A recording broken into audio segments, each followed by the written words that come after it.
Somewhere inside you, right now, there's a version of yourself that has to die before the wealthy version can exist, and most people spend their entire lives refusing to let that happen. I'm not talking about anything dramatic. No crisis, no collapse, no dramatic before and after moment. I'm talking about something quieter, something that happens in the small decisions you make every single day, the ones that feel automatic, the ones you've never actually questioned. There's a version of you that wakes up and, without even thinking about it, makes choices that keep you exactly where you are. And there's another version, one that's been waiting, patient, already capable of the life you say you want. The only thing standing between them isn't luck or money or timing. It's whether you're willing to let the first one go. That's what we're talking about today. Here's something Napoleon Hill understood after 20 years of studying the men who built the largest fortunes in American history, that most people never let themselves fully absorb.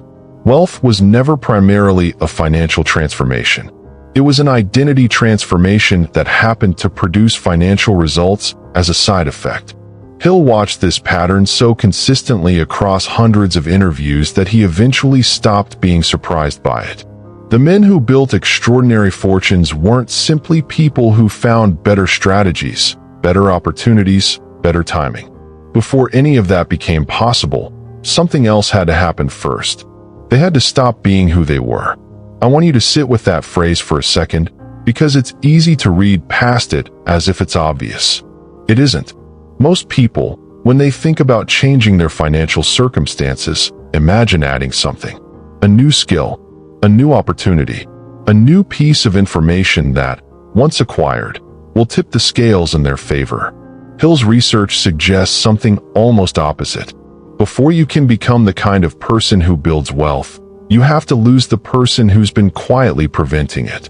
And here's what makes this so difficult for almost everyone who attempts it. That old version of you isn't a stranger. It isn't some external obstacle you can simply remove through effort or determination. It's familiar.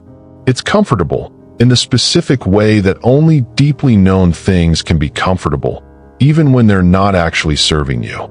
It's the version that knows exactly how to budget around scarcity instead of building toward abundance, because that's the only mode it's ever operated in.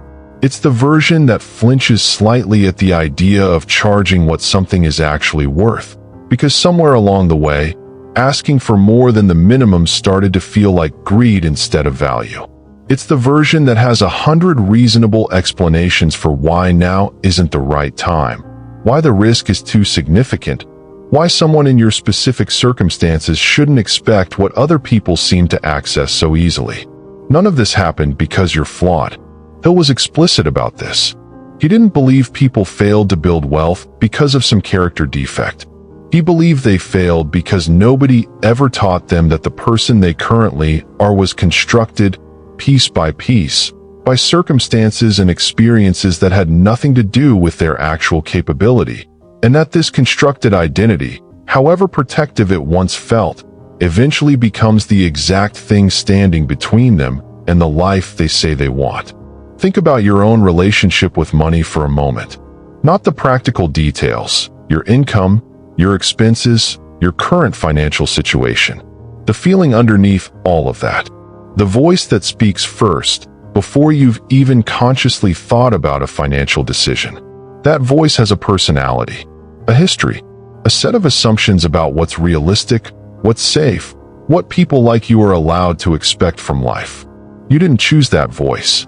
It was built, mostly in childhood, by watching how the adults around you related to money, by absorbing, without realizing it, what was said and what was left unsaid whenever financial subjects came up in your house growing up, by the specific texture of scarcity or abundance that surrounded your earliest years, whether or not your actual circumstances at the time matched the feeling that got imprinted. Hill found that this early imprint, more than almost any other factor, determined the financial ceiling most people unconsciously operated beneath for the rest of their lives. Not because the ceiling was real, because the identity formed around that early imprint had never been questioned, never been examined, never been recognized as something separate from objective reality, even though, on closer inspection, it was always just a story. A specific, personal, deeply held story about what was possible for someone like you. And here's the uncomfortable part. That story has been protecting you. In some genuine, if limited way, the old identity has kept you safe from disappointment, from the vulnerability of wanting something you might not get, from the specific risk of trying for more and discovering it wasn't available to you after all. Which is exactly why most people never let it go. Not because they don't want wealth. Because some part of them has decided, usually without ever consciously examining the decision, that protecting the old identity matters more than risking everything required to build a new one. There's a specific kind of math that almost nobody does, and Hill considered it one of the most important calculations a person could make in their entire life. It's not the math of what wealth would cost you to pursue. Most people have already calculated that, usually with significant precision. They know exactly what risk feels like. They know exactly what it would cost emotionally to try for something bigger and fail publicly, visibly, in front of people who are watching. What almost nobody calculates is the other side of that equation. What has it already cost you to stay who you are? Not metaphorically, specifically. The actual opportunities that walked past you because the old identity didn't recognize them as available. The actual relationships, the actual versions of your life that quietly closed because some part of you, operating below conscious awareness, decided they weren't meant for someone like you. Hill documented this cost in the men he studied, almost always in retrospect. Years after they had broken through into extraordinary wealth, many of them could look back and identify specific moments, sometimes decades earlier, where the old identity had cost them something significant.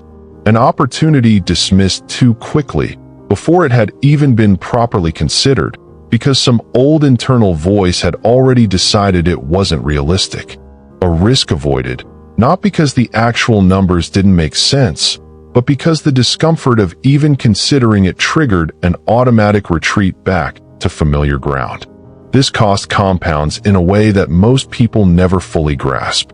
Each time you let the old identity make a decision on your behalf, each time you avoid something simply because it feels unfamiliar, rather than because you've genuinely evaluated it and found it wanting, you're not just missing a single opportunity. You're reinforcing the exact mechanism that will make you miss the next one too. The old identity gets stronger every time you defer to it. This is the part Hill found most worth emphasizing, because it explains something that confuses people who are genuinely trying to change their financial circumstances and can't understand why progress feels so difficult to sustain. It's not that the strategies don't work. Often, they do, at least temporarily. The problem is that strategy operates at the level of action, while identity operates at a level beneath that, quietly determining which actions even occur to you as options in the first place, and which ones get dismissed before they're fully considered. You can learn every financial principle Hill ever documented. You can understand definiteness of purpose, working faith, persistence through difficulty. And if the old identity remains fully intact underneath all of that knowledge, you'll find yourself, again and again, making decisions that quietly sabotage the very outcomes you're working toward. Not because you're undisciplined, because the old identity is running a different program than the one you're consciously trying to follow, and it's running underneath your conscious awareness, where strategy and willpower have very little actual influence. Hill found something specific about how this sabotage tends to show up, and it rarely looks the way people expect. It doesn't usually look like obvious self-destruction. It looks like reasonable caution, like responsible decision-making, like the sensible choice that, examined honestly, was actually fear wearing the costume of wisdom. The opportunity that got turned down because it felt too risky, when the actual risk, calculated honestly, was entirely manageable. The price that didn't get raised because it felt uncomfortable to ask for more, even though the value being provided clearly justified it. The conversation that never happened the application that never got submitted, the idea that never got pursued, all because some old internal voice, sounding completely reasonable in the moment, decided it wasn't worth the discomfort of trying. This is what Hill meant when he talked about the old identity needing to die before the new one could fully emerge. Not as poetry, as mechanism. Because as long as that old identity remains intact, it will continue making these small, reasonable-sounding decisions on your behalf, indefinitely, regardless of how much knowledge you accumulate about building wealth. The knowledge was never the missing piece. The death of the old identity was. And that raises a question most people spend their entire lives avoiding, because the answer requires looking directly at something they'd rather not examine. What, exactly, is that old identity protecting you from? Hill found, after enough years of interviewing men about their financial breakthroughs, that the old identity was never actually protecting people from failure. That's the story it tells. That's the surface-level explanation that makes the most intuitive sense, and it's what almost everyone assumes when they examine their own resistance to financial risk. But Hill discovered something underneath that explanation, something more specific and considerably more uncomfortable. The old identity isn't protecting you from failure. It's protecting you from finding out who you'd have to become if you actually succeeded. This distinction matters more than it might initially seem, and it's worth sitting with carefully, because most people have never examined their own resistance closely enough to notice it. Failure is actually a relatively comfortable outcome for the old identity to imagine.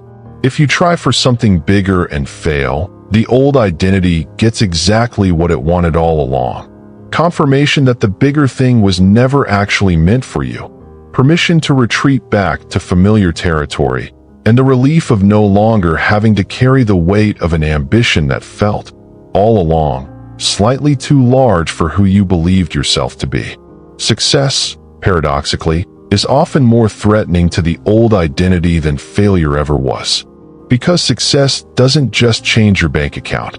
It requires you to become someone who can actually hold that success. Someone whose internal sense of identity matches the external reality of the life they're now living.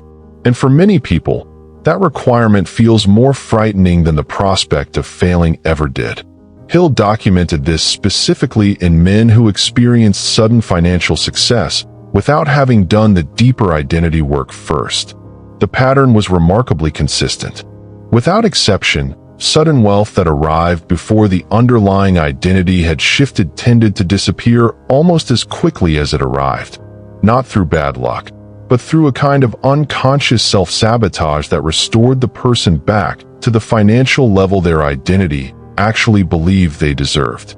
This explains something that confuses a lot of people about lottery winners, about sudden windfalls, about anyone who experiences financial success disconnected from genuine internal transformation.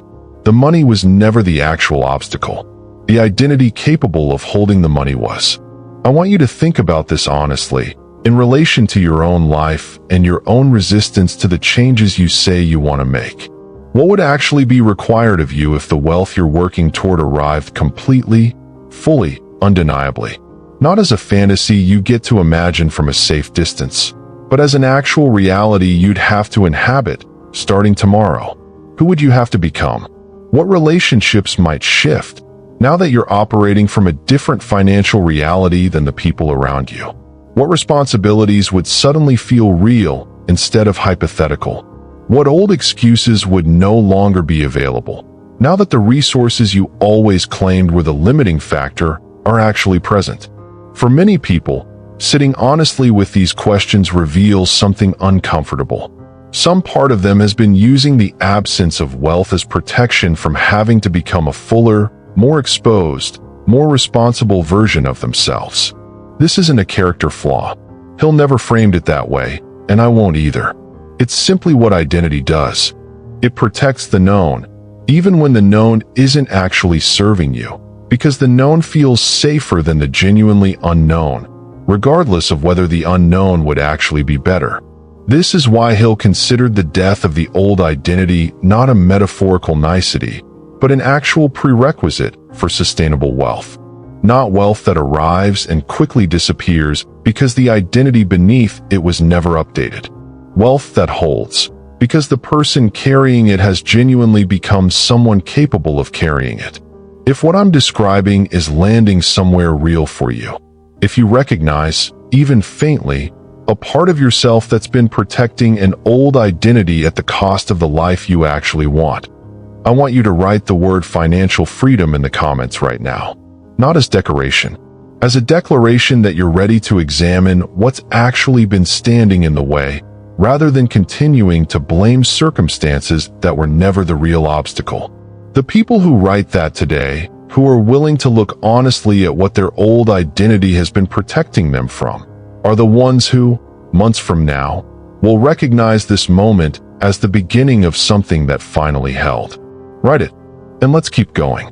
Because if the old identity has to die for the new one to emerge, there's an obvious next question. What does that death actually look like in practice? Let me clear up a misconception immediately, because this is where a lot of people get this principle wrong, and Hill was careful to distinguish between the two. The death of an old identity doesn't look like a single dramatic event. There's no specific morning where you wake up and the old version of you is simply gone, replaced cleanly by someone new. That's not how identity actually works, and anyone promising you that kind of transformation is selling something that doesn't match how human psychology actually functions.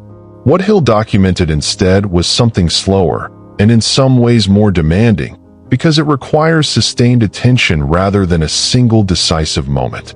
The old identity dies the way most things actually die in real life, gradually, through a sustained withdrawal of the energy that was keeping it alive, until eventually there's simply not enough left to sustain its old patterns of behavior. Here's what that withdrawal of energy actually looks like in practice. Every time the old identity speaks, every time that familiar internal voice shows up with its reasonable-sounding caution, its scarcity-based math, its specific brand of fear disguised as realism, you have a choice that most people don't realize they're making. You can follow it the way you've followed it 1,000 times before, because following it is familiar and feels safe. Or you can notice it, acknowledge what it's doing, and choose a different response anyway. That second option, noticing and choosing differently, doesn't kill the old identity instantly. The voice will likely show up again, in a similar situation, sounding just as convincing as it did the last time. But each time you choose differently despite the voice, you're withdrawing a small amount of the energy that's been sustaining it. And each time you follow the old voice anyway, you're reinforcing it, feeding it exactly the energy it needs to keep showing up with the same authority it's always had. Hill found that the men who successfully transformed their financial identity weren't men who experienced one dramatic insight that changed everything permanently. They were men who, across hundreds and eventually thousands of small daily moments, consistently chose to act according to the identity they were building rather than the one they were leaving behind. This is less satisfying to hear than a story about sudden transformation. I understand that. But it's also, according to everything Hill documented, the only version of this process that actually produces lasting change rather than a temporary surge of motivation that fades within weeks. Let me make this concrete, because abstract principles are easy to nod along with and hard to actually apply.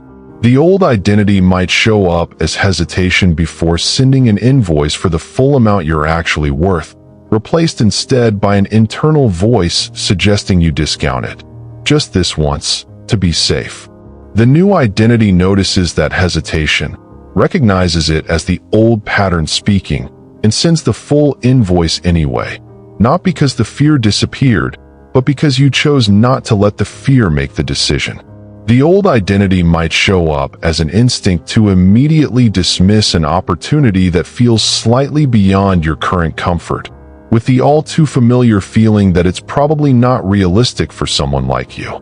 The new identity notices that dismissal happening in real time, pauses before accepting it as truth, and asks whether the opportunity is actually unrealistic or whether it simply doesn't match the old, smaller story you've been carrying about what's available to you. The old identity might show up as a flinch around money conversations, an automatic discomfort whenever the subject of your actual financial worth comes up, inherited from years of watching scarcity get treated as a moral virtue.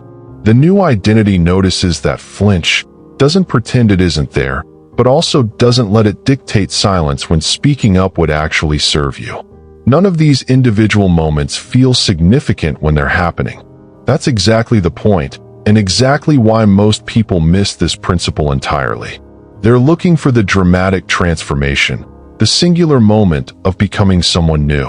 And because that moment never arrives in the form they're expecting, they conclude that nothing is actually changing. But Hill's research suggests the opposite is true. Identity transformation happens precisely in these unremarkable moments. Moments so small they barely register as significant while they're occurring, but which compound, over enough repetition, into something that eventually looks, from the outside, like someone who has simply become a different kind of person. There's a specific quality these small moments share, though, something that determines whether they actually produce lasting change or simply become another form of self-improvement theater that fades once the initial motivation wears off. Hill found something specific that separated the men whose identity transformation actually held over time from the men who experienced a temporary surge of new behavior that eventually collapsed back into old patterns. It wasn't the intensity of their initial commitment. Several of the men who eventually built lasting fortunes described their early attempts at change as relatively quiet, almost understated, compared to people around them who made loud, dramatic declarations about transforming their lives and then, within months, were back exactly where they started. The quality that actually mattered was something Hill called consistency without perfection. I want to unpack that phrase carefully because it corrects a misunderstanding that derails an enormous number of people who are genuinely trying to do this work. Most people, when they begin trying to act according to a new identity rather than an old one, expect that progress should look like a clean, upward line, each day better than the last, each choice more aligned with the new identity than the choice before it. And when that clean progression inevitably breaks, when the old identity reasserts itself during a difficult week, when fear wins out despite genuine effort to choose differently, they interpret the break as evidence that the entire process has failed. This interpretation, according to Hill's research, is almost always what actually causes the process to fail, not the temporary return to old patterns itself, which Hill found was universal, occurring in every single person he studied who eventually succeeded. What caused failure was the conclusion people drew from that temporary return, the belief that backsliding meant the transformation wasn't real, wasn't working, wasn't meant for them. The men who succeeded had a different relationship with their own inconsistency. They expected it, not as an excuse for giving up, but as an accurate prediction of how identity change actually works in practice. They understood, often through repeated personal experience, that the old identity doesn't disappear after a few weeks of effort.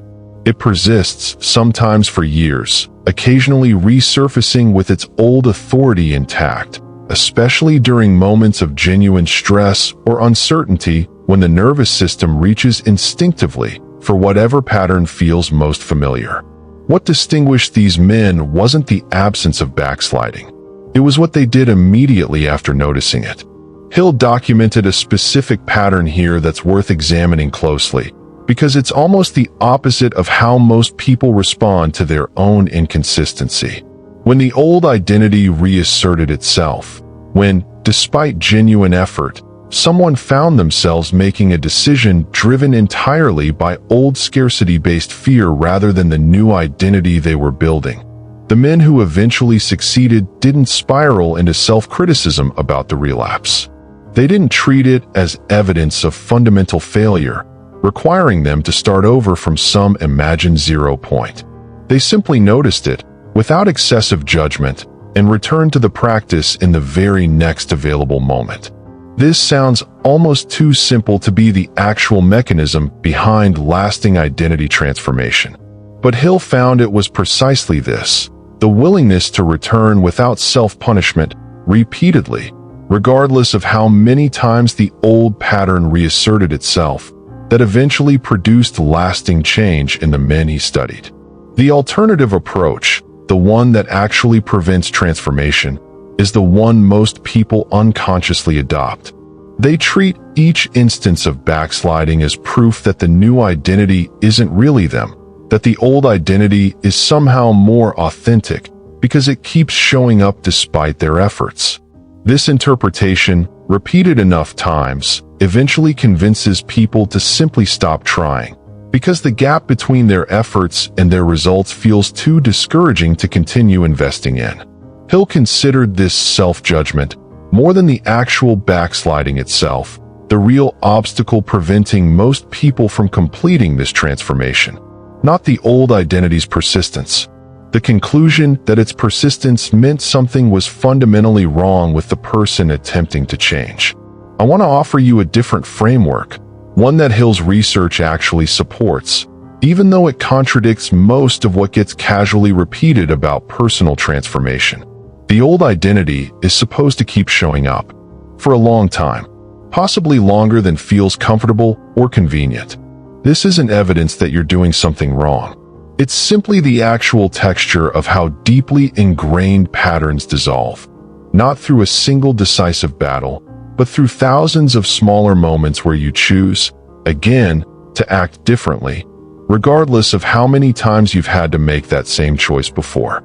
This raises a practical question that Hill spent considerable effort trying to answer, because identifying the principle is one thing, but sustaining the actual practice across months and years requires something more specific than simply knowing the theory. What actually keeps someone returning to the practice over and over, without eventually giving up from sheer exhaustion? Hill found that the answer wasn't willpower in the way most people understand that word.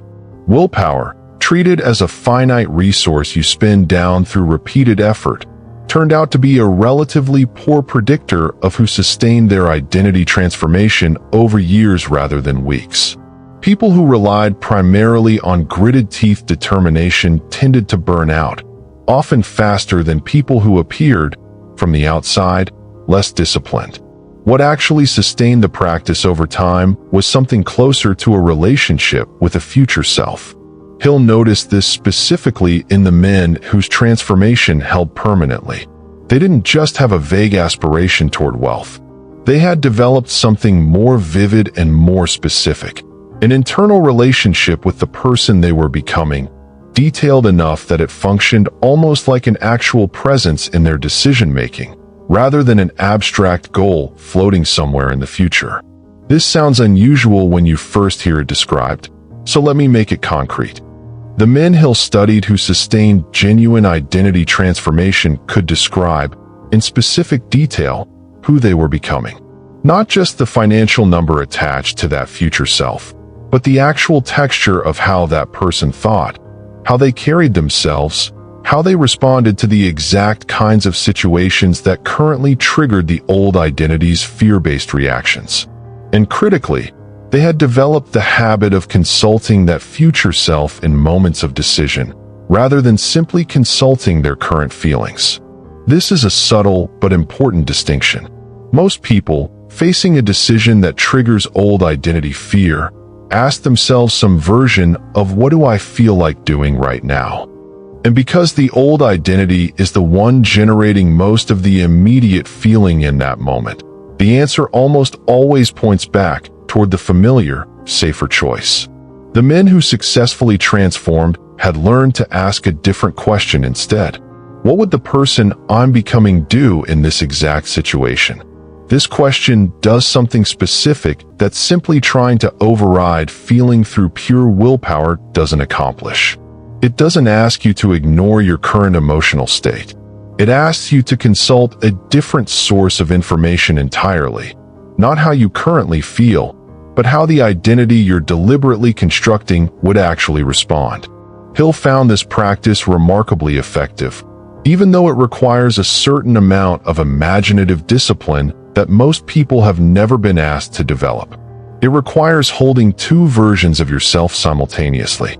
The current version, with all its familiar fear and hesitation, fully present and fully felt. And the future version, equally real in your imagination, available to consult precisely in the moments when the current version's fear would otherwise make the decision by default. This isn't about pretending the fear doesn't exist. Hill was clear about that. The fear remains genuinely present. What changes is which voice gets to make the actual decision. The immediate, familiar fear of the old identity, or the deliberately constructed wisdom of the identity you're building toward. Over enough repetitions, something interesting happens.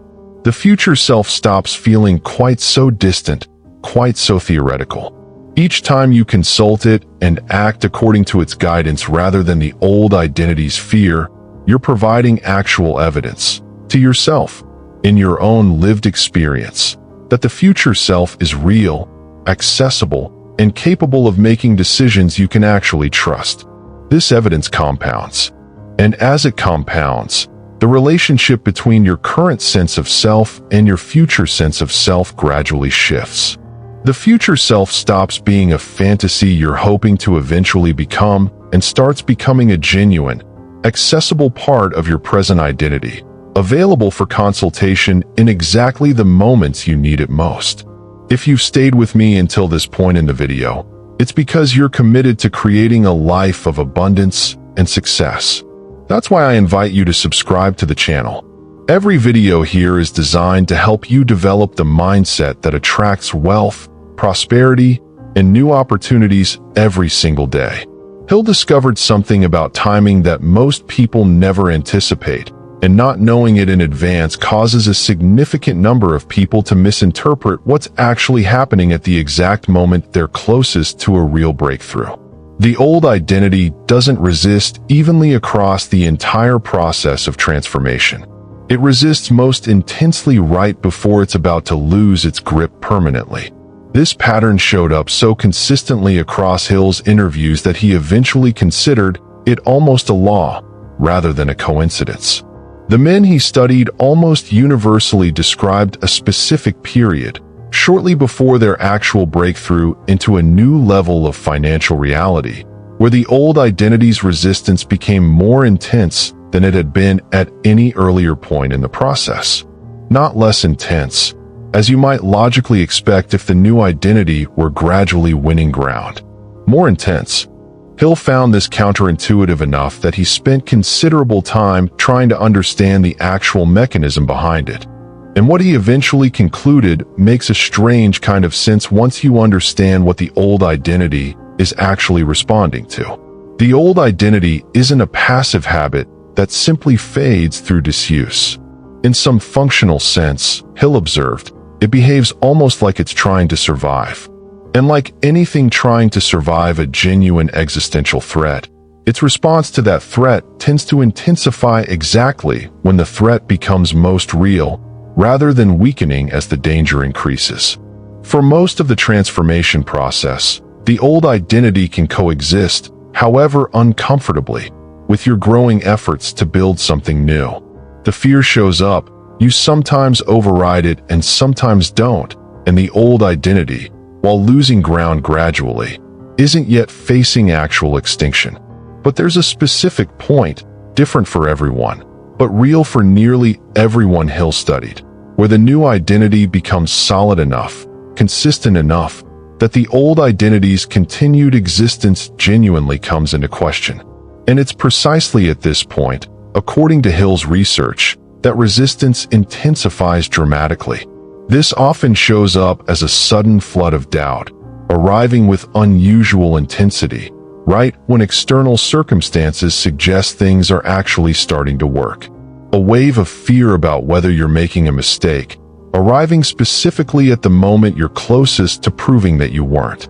An almost magnetic pull back toward old patterns of scarcity thinking, intensifying right as evidence accumulates that the new identity's approach is actually producing results. Hill called this the threshold resistance, and he considered understanding it one of the most practically useful pieces of his entire research, because without this knowledge, people consistently misinterpret what's happening at exactly the wrong moment.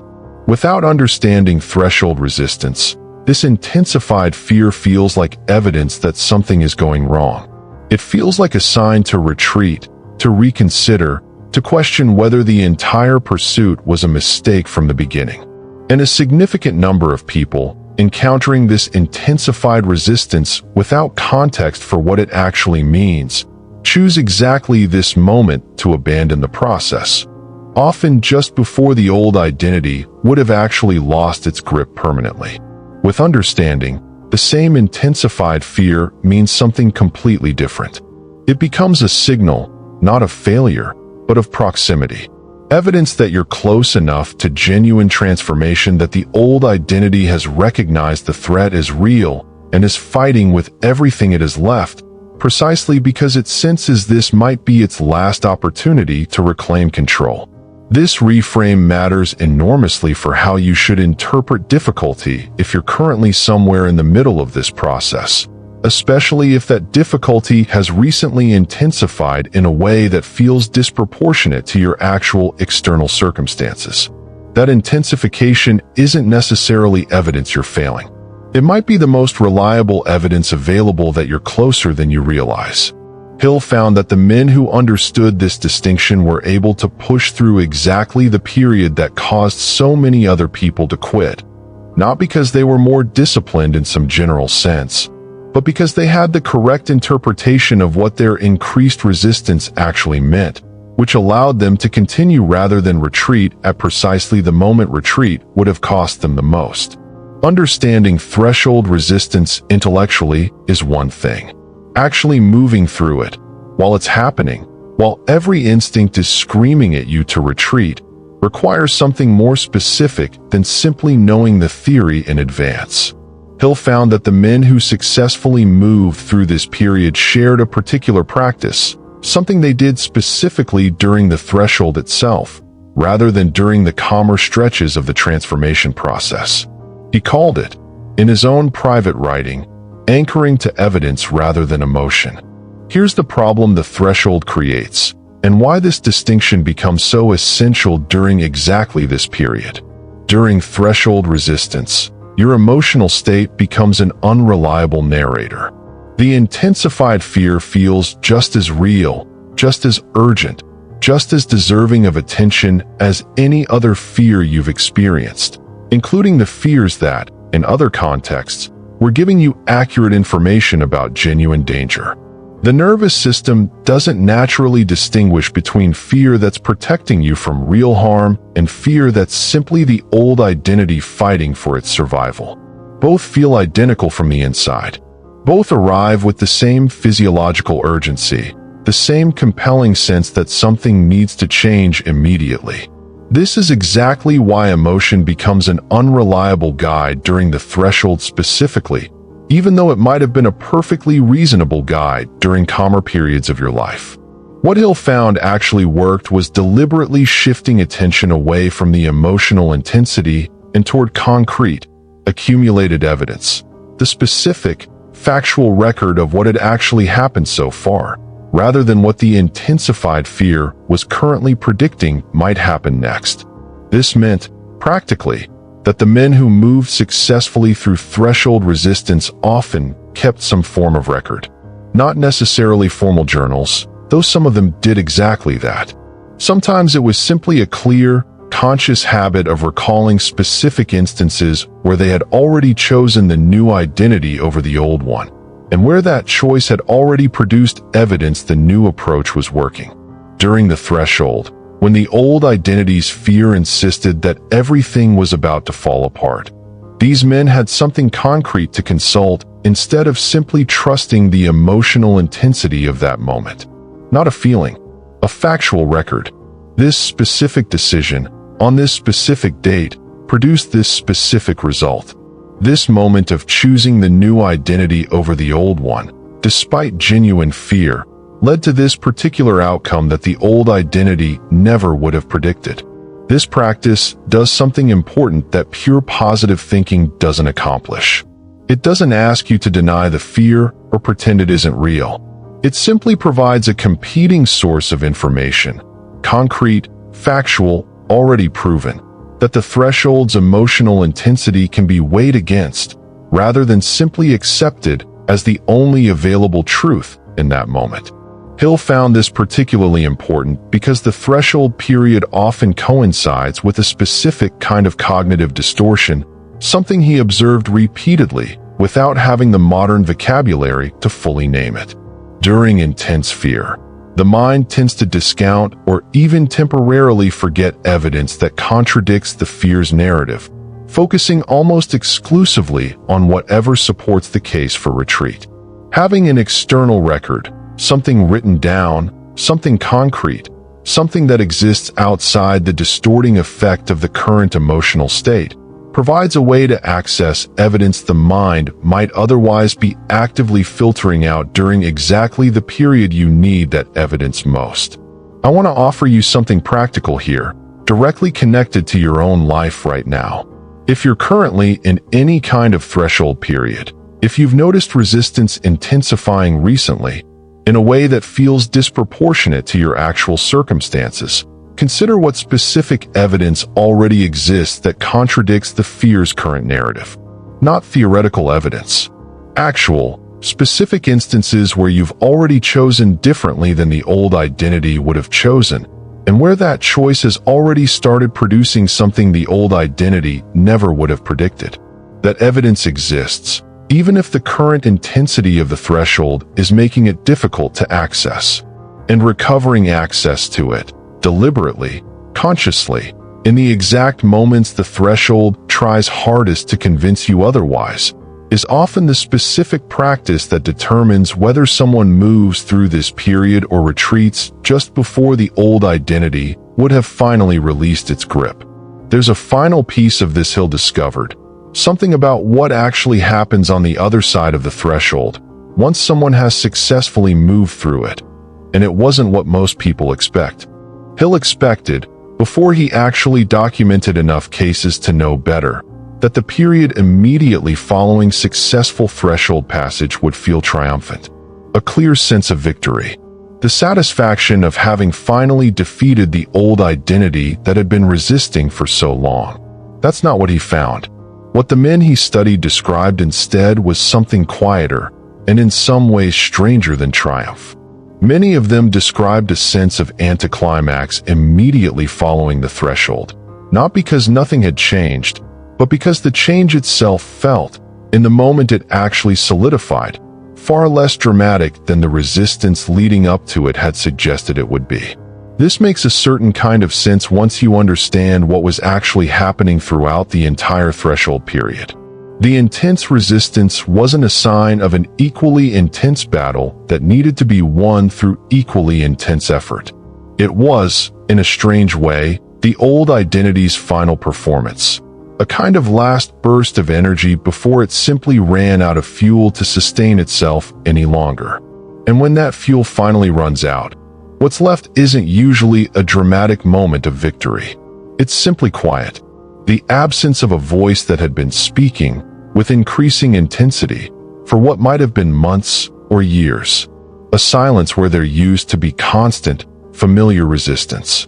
Several of the men Hill interviewed described needing time to even recognize that the threshold had actually passed, precisely because the absence of the old struggle felt unfamiliar enough that it took conscious attention to notice it was actually gone.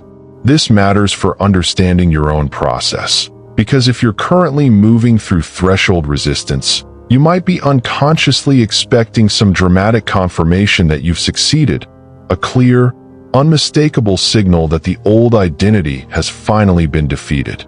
That signal, according to Hill's research, rarely arrives in the form people expect. What arrives instead is something more like the absence of a familiar enemy.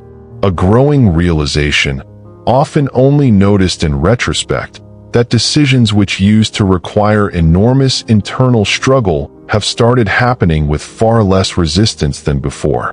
That the voice which used to insist on caution, on scarcity, on staying within familiar boundaries, has gotten quieter, not because you defeated it through some final dramatic confrontation, but because you simply stopped feeding it consistently enough, for long enough, that it no longer has the strength to speak with its old authority.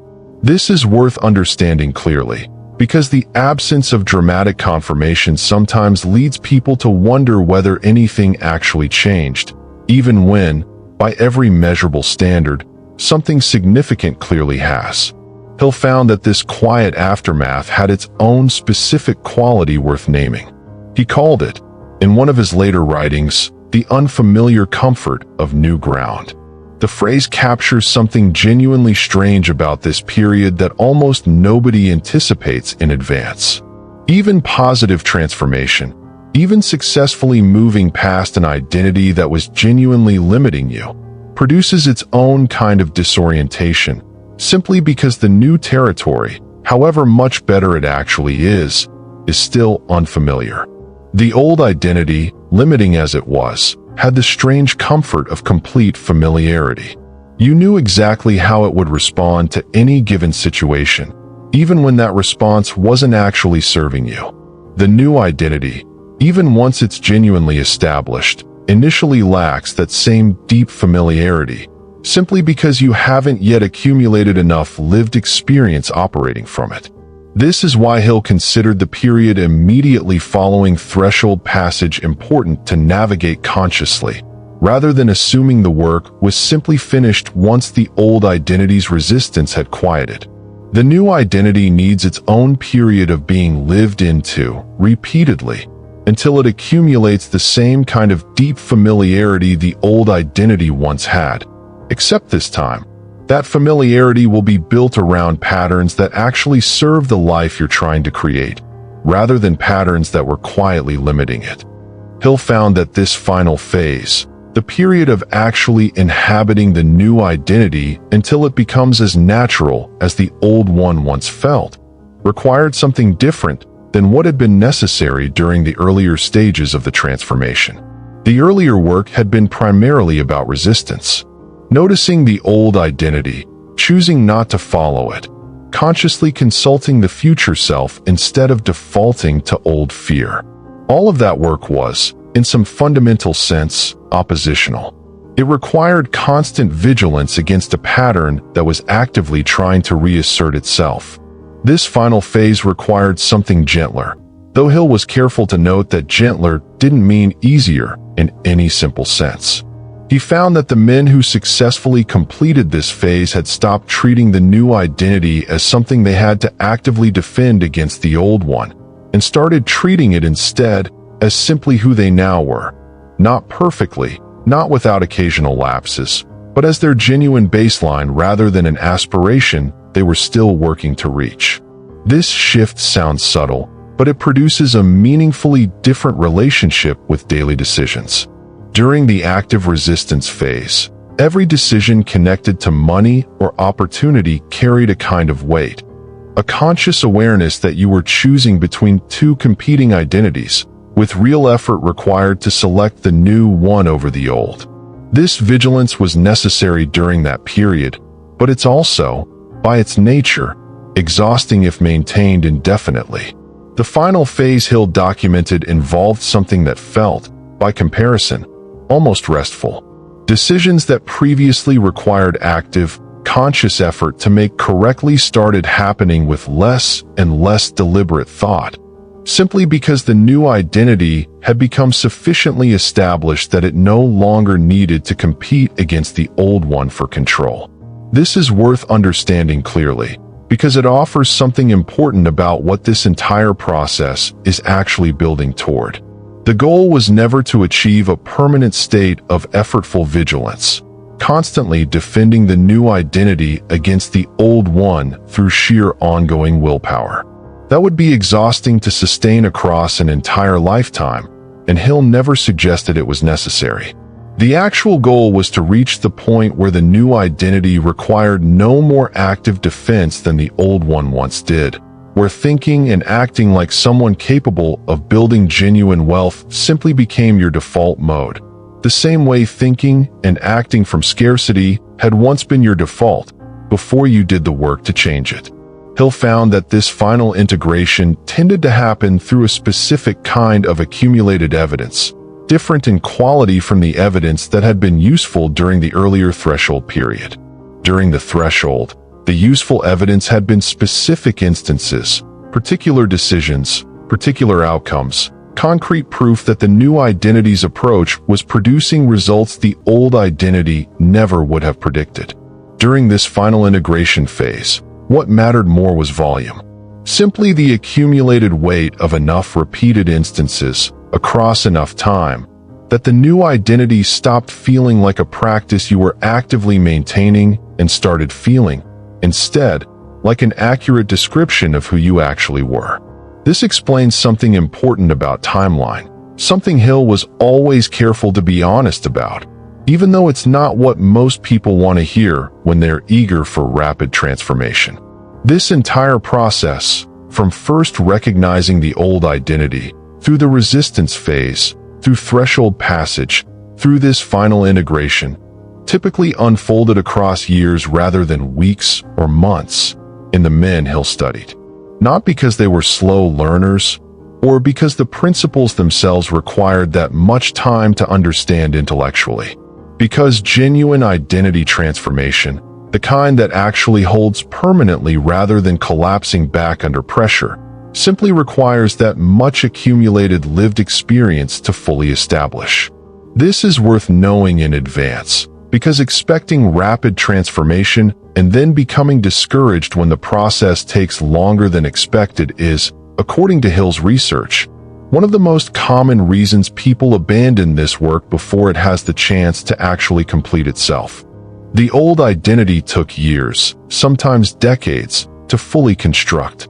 It would be unreasonable to expect the new one to fully replace it in a fraction of that time.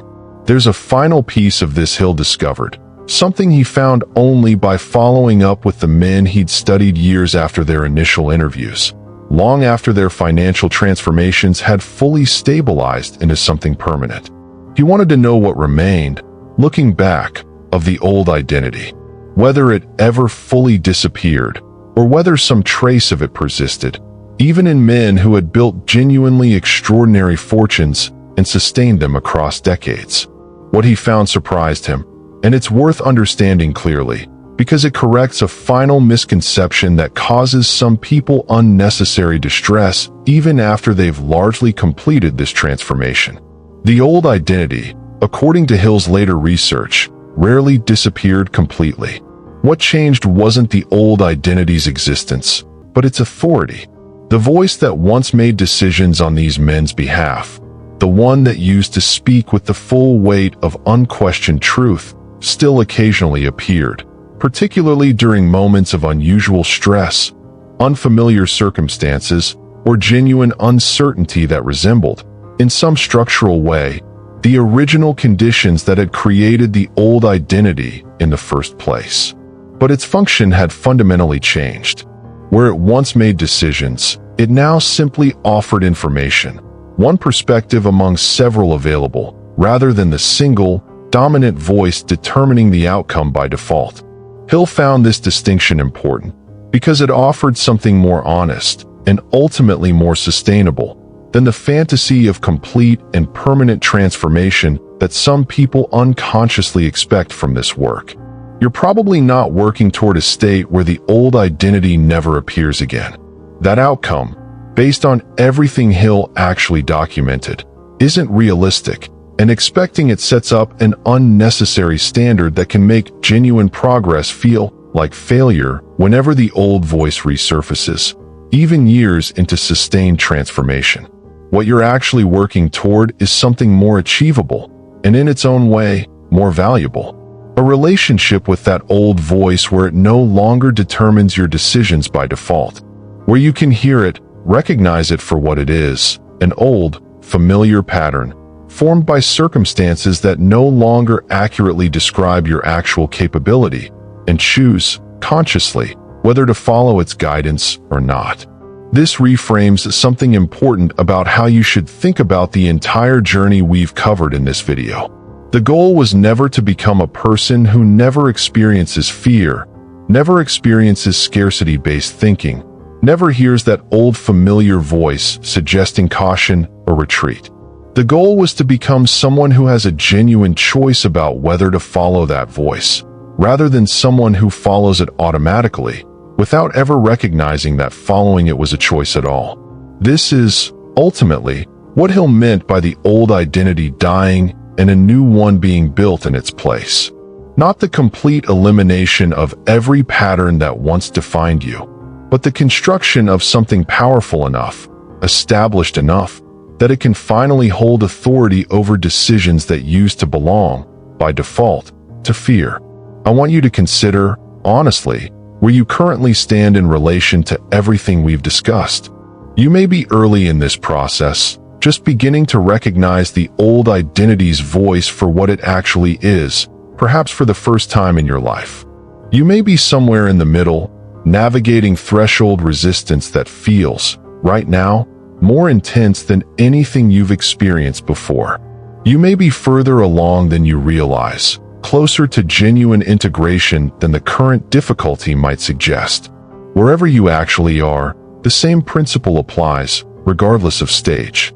The old identity doesn't need to be defeated through a single decisive battle.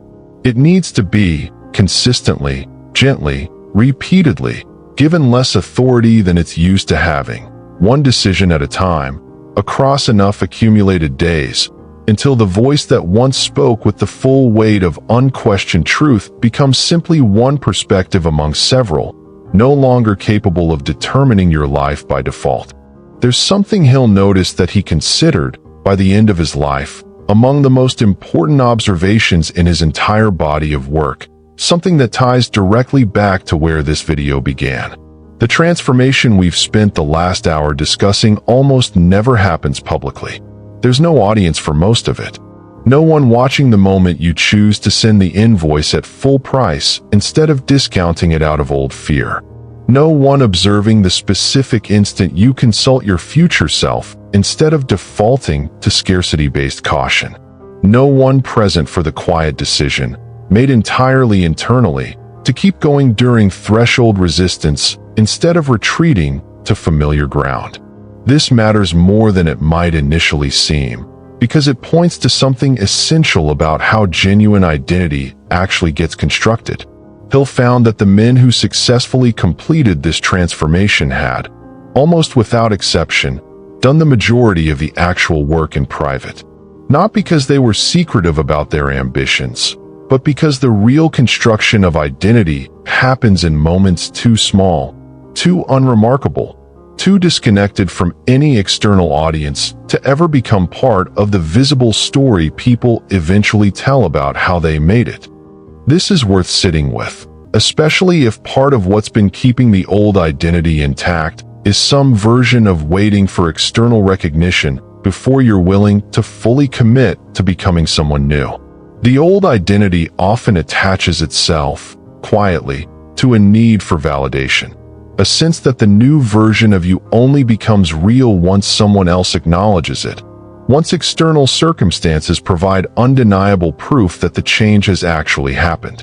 Hill found this need for external validation to be one of the most persistent obstacles in the entire transformation process, because it places the actual construction of your identity outside your own control, dependent on circumstances and other people's recognition rather than your own private, consistent choices. The men who succeeded had learned something different. They had learned to construct the new identity in the absence of any external confirmation that it was real or justified. They made the thousands of small private choices that built genuine financial wealth identity not because anyone was watching, not because external proof had already arrived to validate the effort, but simply because they had decided, internally, that this was who they were now, regardless of whether the external world had caught up yet to confirm it. This is, in many ways, the deepest version of what it means to kill an old identity and build a new one in its place. It's not a performance for anyone else. It's not waiting for permission or proof or recognition before you're willing to fully commit.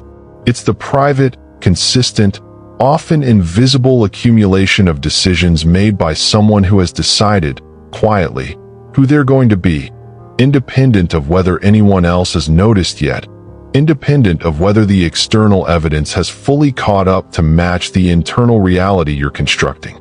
There's a specific kind of person this private work eventually produces. Not someone who needed an audience to become real.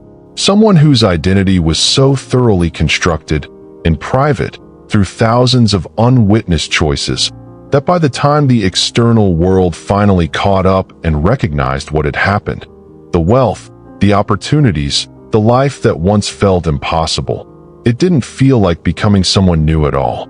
It felt like the world finally seeing who had already been there, quietly, for longer than anyone realized. Let's go back to the beginning. Somewhere inside you, I said, there's a version of yourself that has to die before the wealthy version can exist. You've spent the last hour with everything underneath that idea. The old identity, built quietly in childhood from things you never consciously chose. The cost of letting it keep making decisions on your behalf, compounding silently for years. What it's actually been protecting you from, not failure, but the unfamiliar weight of success. The slow, undramatic way it actually dies, through thousands of small private choices rather than one dramatic moment. The threshold where its resistance gets loudest, right before it finally loses its grip. And the quiet, often unrecognized arrival on the other side. Not triumph, just a strange, unfamiliar kind of peace. None of this happened, for you, in the last 60 minutes. That was never going to happen from watching a video. But something in how you understand your own resistance has, perhaps, shifted slightly. A voice that used to sound like truth might sound, even faintly, a little more like an old, familiar pattern instead. Something worth noticing. Something worth questioning. Something that no longer gets to decide everything by default. That shift, quiet, almost imperceptible right now, is exactly how this work actually begins. Not with a dramatic death, with a single decision, today, to notice the old voice the next time it speaks. And then another decision tomorrow, and another after that, until enough of those decisions accumulate that the person you've been protecting finally, quietly, stops needing your protection. Hill spent 20 years studying men who built extraordinary fortunes, and what he found, underneath all of it, wasn't really about money. It was about who they were willing to stop being, and who they were willing, privately, patiently, without applause, to become instead. You already know which version of yourself has been making your decisions. The only question left is how much longer you're willing to let it. If this video gave you something worth carrying, follow the channel and share it with 5 people who are ready to become someone new. Every video here exists for one reason: to help you become the version of yourself that was always capable of this life, waiting quietly for you to finally let the old one go.